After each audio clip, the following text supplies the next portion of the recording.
मनोज जरांगे पाटील यांच्या उपोषण आंदोलनावर तोडगा काढण्यासाठी भाजपचे आमदार प्रसाद लाड छत्रपती संभाजीनगरमध्ये दाखल झाले। मात्र जरांगे पाटील यांच्या भेटीपूर्वी संभाजीनगरमध्ये एक हाय व्होल्टेज ड्रामा पाहायला मिळाला। नेमकं काय झालं बघूया।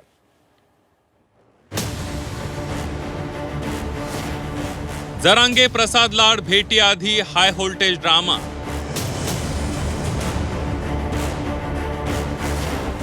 प्रसाद लाड यांना जीवे मारण्याची धमकी।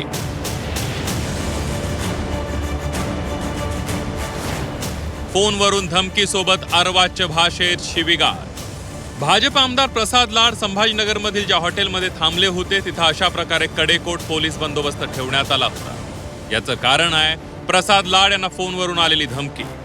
मराठा आंदोलक मनोज जरांगे पाटील यांची भेट घेण्यासाठी गुरुवारी रात्री छत्रपती संभाजीनगरमध्ये प्रसाद लाड पोहोचले। मात्र रात्री 10च्या सुमारास प्रसाद लाड यांच्या मोबाईलवर कॉल आला। हा कॉल लाड यांच्या पीएनं उचलला। यावेळी फोनवरून अर्वाच्य भाषेत शिवीगाळ आणि जीवे मारण्याची धमकी देण्यात आली असा आरोप लाड यांनी केला। पोलिसांनी रात्रीतून तपास सुरू करत धमक्या देणाऱ्या दोघांना हॉटेल परिसरातून ताब्यात घेतले। गणेश उगले आणि योगेश शेळके धमोरीकर अशी त्यांची नावं असून दोघंही मराठा आंदोलक आहेत। स्वतः प्रसाद लाड यांनी याबाबत माहिती दिली आहे। मला काल रात्री 2 ते 3 फोन आले, ज्या फोनमध्ये धमकी आणि शिवीगाळ करण्याचा प्रयत्न केला।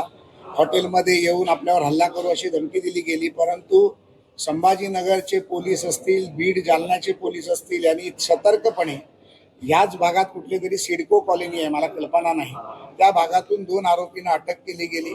आरोपींची नावं देखील मला माहीत नाहीत, पण ज्या फोनवरती ज्यांनी कोणी सांगितलं त्यांनी उगले पाटील असं नाव सांगितलं होतं। त्याच्या आधी एक फोन आला, त्यांनी कोणीतरी शितोळे पाटील म्हणून नाव सांगितलं आणि त्यांनी अवाच्य भाषेत शिवीगाळ केली, मारण्याची धमकी दिली, गाडीवर हल्ला करण्याची धमकी दिली, हॉटेलमध्ये घुसण्याची धमकी दिली। पण आमचे पोलीस गृह खातं सतर्क आहे। काल 1 तासातच त्यांना अटक झाली अशी मला माहिती आहे, अजून मी माहिती घेतली नाही, परंतु जे आहे ते सत्य। धमकी देणं योग्य नसल्याचं जरांगे पाटील यांनी म्हटलंय। मात्र भावनेच्या भरात लोक चूक करतात, त्यांना माफ करावं असं आवाहन जरांगे पाटलांनी केलंय। पण आता कोण आहेत समोरचे हे पण माहीत नाही। एखाद्या वेळेस लय अवघड असते राजकारणात सुद्धा एखाद्या वेळेस माणसं असं काही करताय, परंतु कोणी बांधव असतील तर एखाद्या दिवस रागापोटी जरी बोलले असली की त्यांना वाईटही वाटलं असेल की समाजाचं नुकसान होतंय, असंही कोणी असू शकतं।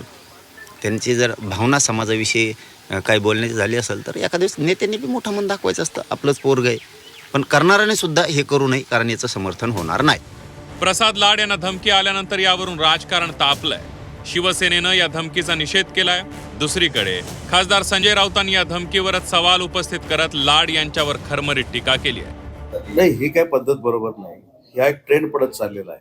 म्हणजे मी जर तुमच्या विरोधामध्ये काहीतरी बोललो किंवा तुम्ही माझ्या विरोधामध्ये बोलला तर माझ्या सो कॉल्ड कार्यकर्त्यांनी तुम्हाला फोन लावायचा आणि आई बहिणीवरनं शिव्या घालायच्या।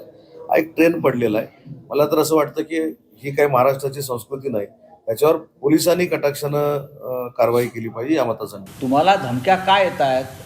मुळात माझा विश्वासच नाही की सत्ताधारी पक्षांना अशा प्रकारे त्या माणसाची सिक्युरिटी किती आहे बघा तुम्ही। स्वतःच्या 25 गाड्या, सरकारच्या 4 गाड्या, आणि तुम्ही काय असं महान राष्ट्रकार्य केलं महाराष्ट्रासाठी, देशासाठी, समाजासाठी? असं काय केलंय तुम्ही? तुम्ही काय भगतसिंग, राजगुरू, सुखदेव आहात का? कोण आहात तुम्ही? तुम्ही आमच्या पक्षाला शंड मानताना स्वतःच्या लेंग्याची नाडी सोडून बघा तुम्ही कोण आहात। तुमचा शंढपणा एकदा नाही तर 1000 वेळा सिद्ध झालाय। याच्या आधी देखील मी तुम्हाला सांगितलं होतं की तुमची वैचारिक सुंता झाली आहे। तुम्ही मतासाठी शंढपणा करता आणि मतासाठी दाढ्या कुरवळता। याकूब मेमनच्या कबरीचं सुशोभीकरण करणं म्हणजे शंढपणा असतो। औरंगजेब फॅन क्लब चालवणं म्हणजे शंढपणा असतो। दाढ्या कुरवळणं म्हणजे शंढपणा असतो। बांद्रातल्या बांगलादेशी झोपडपट्टीचं अतिक्रमण हटवल्यानंतर अश्रू गाळणं याला शंढपणा म्हणतात। सातत्यानं शंढपणा करण्याचं काम संजय राऊत आणि उभाटा गटाकडनं केलं जातं आहे। त्यामुळं कोण मर्द आहे आणि कोण शंड आहे हे विधानसभेच्या निवडणुकीला महाराष्ट्राने ठरवून दिलंय। मनोज जरांगे पाटील आणि प्रसाद लाड यांच्या भेटीमध्ये ठोस तोडगा निघालेला नाहीये। जरांगे पाटील यांनी 28 मे पर्यंत मुदत दिली आहे। मात्र या भेटीआधी या धमकीचा हाय व्होल्टेज ड्रामा रंगल्याचं पाहायला मिळालं। विशाल करोळे, झी 24 तास, छत्रपती संभाजीनगर.